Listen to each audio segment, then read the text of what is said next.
The card on the bottom left for the base of your spine for sourcing and urgings, you received the Hangman. The story goes that this depicts the Norse god Odin hanging from the branch of the world tree, Yggdrasil, for 9 days while peering into the well of destiny, called Urds, for the mystical wisdom of the runes, which means secret magic letters. The rune symbols were then carved onto the trunk of the world tree to carry these messages to their 9 worlds. Odin's quest conquered his struggle within by sacrificing himself to himself for a rebirth. He relinquished freedom of the outside world for stillness to acquire the rune's wisdom through his spiritual journey of death to rebirth. His lesson is to stop controlling the physical world. Look at it in a different light. Relinquish the old ideas because new ideas are avidly seeking their place. Allow things to go with their natural flow without opposition. The actions induced by the Hangman must be preceded by a time of great reflection. The clarification card is death. You're in a transformation. Or let's say it's a transition or even a transmutation. It's like the conversion of energy in the material world to reincarnate you into the spiritual world. Change is not your enemy. Your enemy is resisting change. You have to go with the intrinsic flow of the universe, and with the death card, you can't avoid change. You can kick and scream all you want, but once the death card gets a handle on you, you can't stop this transformation. Now let's take a look at the past card to the left of the Hanged Man and the death card. It's justice. Now justice is number 11, the Hangman is number 12, and death is number 13. So it appears to me that justice meted out some type of punishment or some retribution of some sort, and this threw you into the Hanged Man, sacrifice and looking for the spiritual you, trying to allow things just to flow. And the natural progression was the death card. You were transforming at the same time. Now up above the Hanged Man and the death card, for the pelvic and sacrum for awakening and arousing, receive the Fool. You're ready to go on a new journey to discover the mysteries of life, and for a self-discovery too, because you've been now isolated and thinking about things with the Hangman and transforming with the death card, and it's only natural now that you go on a new journey. The clarification card is the Lover's card. This is about making a decision, making a good decision, making a virtuous decision. And here this could also be related to the Justice card. Maybe something happened in a relationship that set you back. Maybe Justice was unhappy and welded her sword of accountability, making you accountable or somebody else for their actions. Now up above the Fool and the Lover's card, for the solar plexus for sensing and feeling, you have the Three of Wands.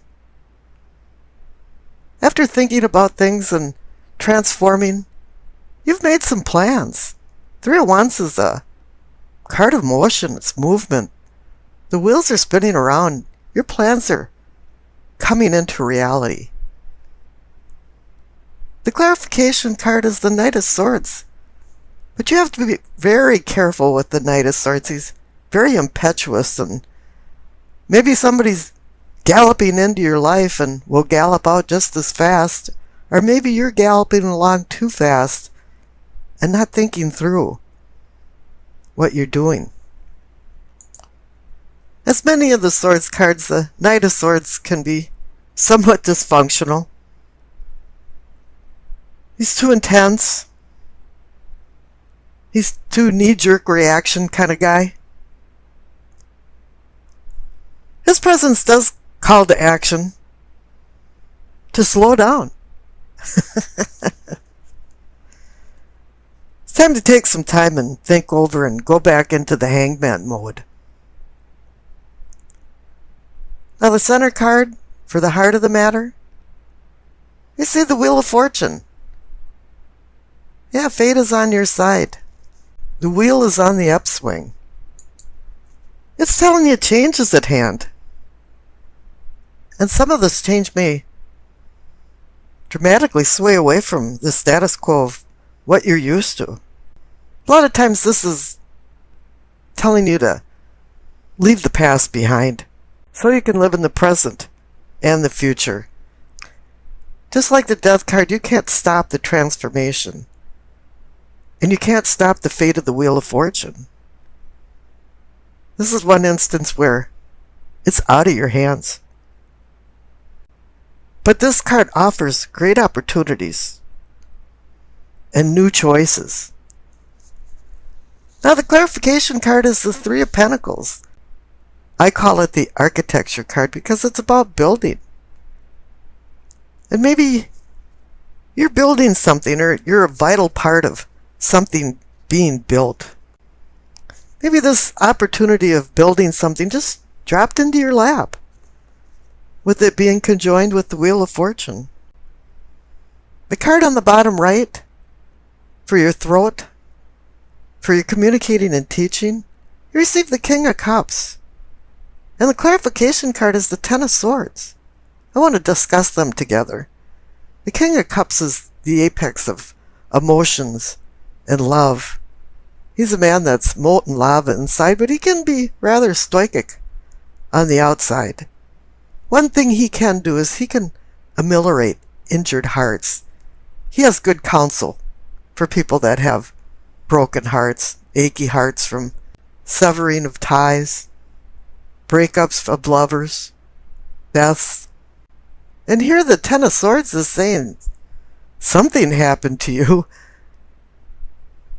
You were stabbed in the back or betrayed. Something happened that brought about a real dramatic change in your life. This dramatic change has really affected you. And it really is time to get out of your funk and listen to what the King of Cups has to say to you. This could be a Scorpio, Cancer, Pisces, male or female, or just anybody that has that traits, but there's going to be somebody in your life that is going to say something that's just going to click in your mind and say, yeah, that's right.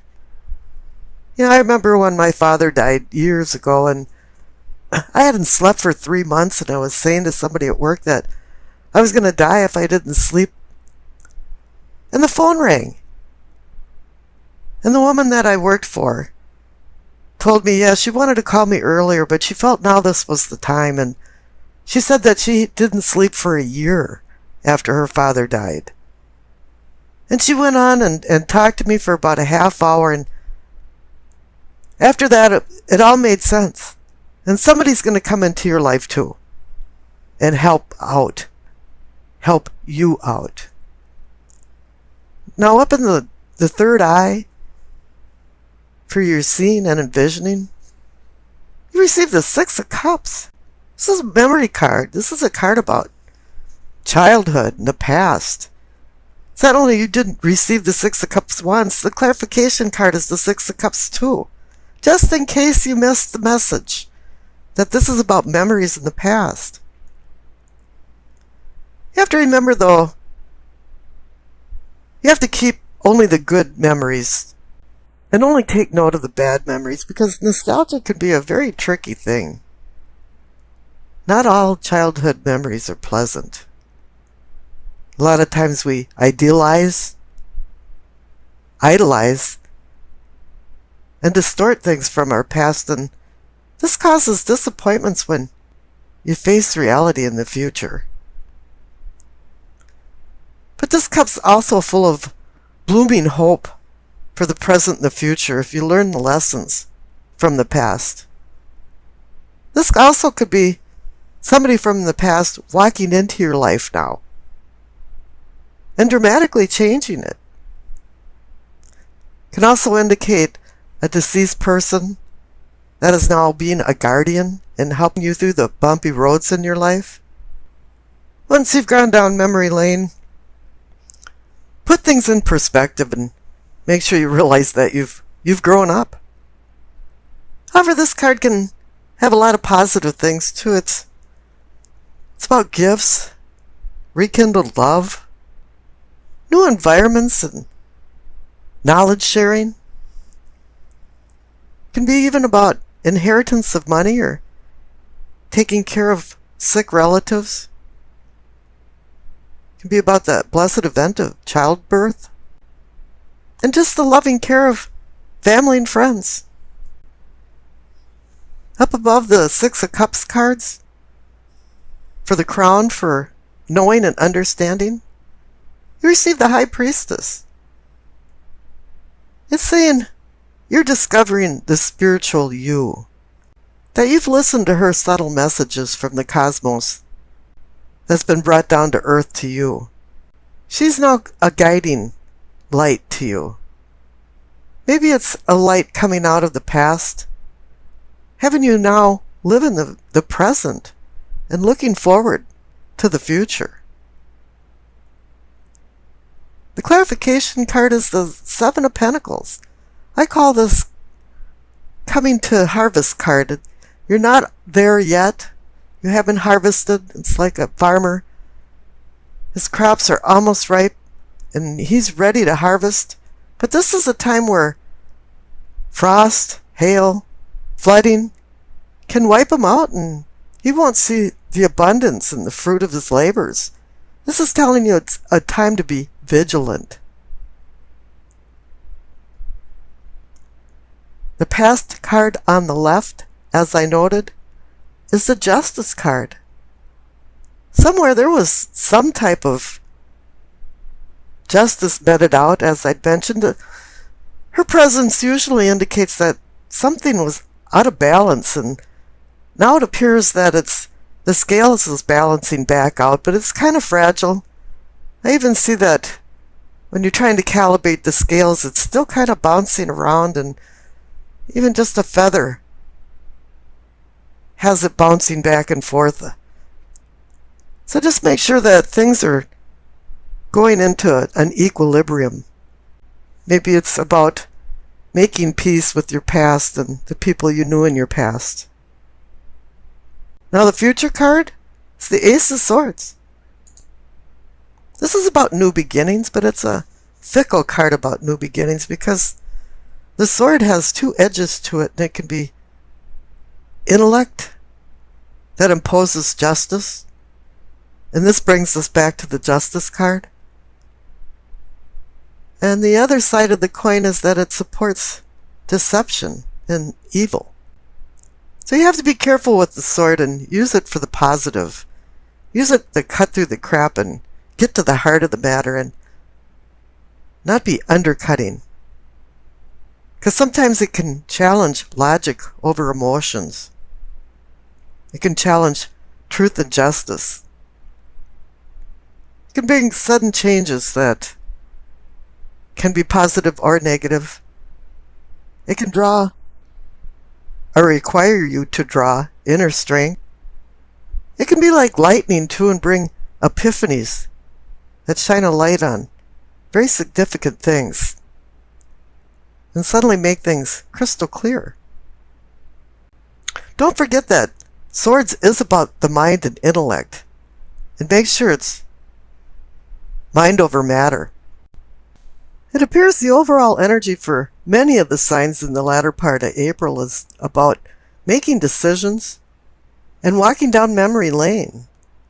Now for you, I don't think you're backtracking down memory lane very much, but you are faced with decisions and also dealing with the ramifications of some of your past decisions. Let's take a look at your spread. The center cards for the present, you receive the Chariot and the Two of Wands.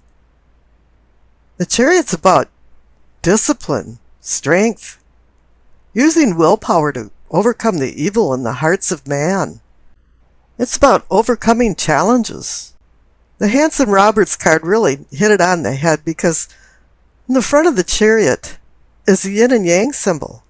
And it is indicating there's a seed of good and bad and a seed of bad and good.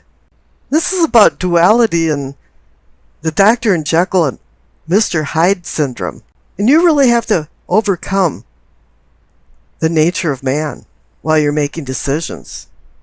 And the clarification card is the Two of Wands. Any two card is about decisions, balance, partnership. This is a card that says in the backdrop you've been making some kind of plans, but you haven't launched them yet. But the Chariot is there because he's a card about movement and going forward. So right now, you're in the process of putting your plans into action. Now the cards up above for your prospects receive the Ten of Pentacles and the Hermit. The Ten of Pentacles is a happiness card, a card of comfort for wealth and family. But you have to live a simple life and be happy with the luxuries that you have. And any 10 card indicates that there's endings and new beginnings. So once again, you're back to making decisions. And the clarification card is the Hermit. This is your desire to change your unconscious inner self. You're on a cosmic mission of desperately seeking you. This is a solo journey within yourself to acquire wisdom. You're using the light in his lamp for enlightenment and a staff for guidance on your journey of self-discovery. Now I pulled a clarification card for the Ten of Pentacles and the Hermit, and you received the King of Pentacles. All kings assist in attaining your long-term goals. And for the King of Pentacles, it's about wealth and health. It's about financial and personal well-being. And he's the apex. He knows how to run a business. He can be a CEO of a business. He takes care of business. But he's not greedy. He just has the knack of making money and then taking advantage of the luxuries that money brings. Now down in the past, you received the Emperor and the Seven of Cups. The King of Pentacles is kind of like the Emperor. The Emperor is about running his empire. He uses structure and order to make decisions. He uses logic and his intellect to make decisions. But the clarification card is the Seven of Cups. This is splayed energy. It's indicating difficult decisions. Every cup has a prize or a poison, and you have to decide. But what you have to understand is that every decision is only based on the information you have at the time. Now the cards down on the bottom for problems, you received a Judgment and the Justice card. It appears that the decisions the Emperor made has trickled down to the problem category. There was some kind of judgment made against the decisions that you'd made. And the Judgment card also indicates that there has to be some kind of forgiveness. Even though at this point you probably preferred forgiveness than asking permission front end, it's still about forgiveness of yourself for making a bad decision or asking other people to forgive you. But Judgment is also about rebirth. You know, you're the phoenix rising out of the ashes. Now the clarification card is Justice, and when justice shows up at a spread, it means something's been out of balance. And you have to find an equilibrium. There's something going on with the fulcrum here, and I think now it's kind of saying that, yeah, things are starting to balance out. Because I pulled another clarification card and you received the Star. Aquarius rules the Star card. So this is indicating you. And the Star card's about finding your position on Earth, getting your sextant out and finding where you're at in life. It's also about hope and healing. It's about the fog dissipating and you're seeing more clarity now and you're understanding. Maybe way back when you were the emperor, you didn't have all the right information and it was kind of cloudy. But now all of a sudden, you're seeing things for what it really was or is. You're seeing things for what they really are. And this is connected to your possibilities, our possibilities for prosperity, because the main card up there is the star again. I always like the analogy about Dante finding his way out of hell by using the guidance of the star. And the clarification card for the star is the Four of Pentacles. Now, there's been a little bit of a theme going on with Pentacles up in your prospects. You had the Ten of Pentacles and the King of Pentacles. Now, normally I say, okay, this is the Miser card. And a lot of times it's really indicating that you're hanging on to something that's not serving you anymore. But in this instance, I feel like you should hang on to the lesson that you learned when you made some bad decisions. They were probably inadvertent bad decisions, but there was some ramifications for it and you had to deal with it and everything came back around. And I pulled another clarification card for the star and the Four of Pentacles and you received the Nine of Cups, the Wish card. So it's saying here too, there's going to be this aspect of luck and good fortune involved in the next decisions you make, because presently you have the Chariot and the Two of Wands and it's saying you're moving forward with some new plans.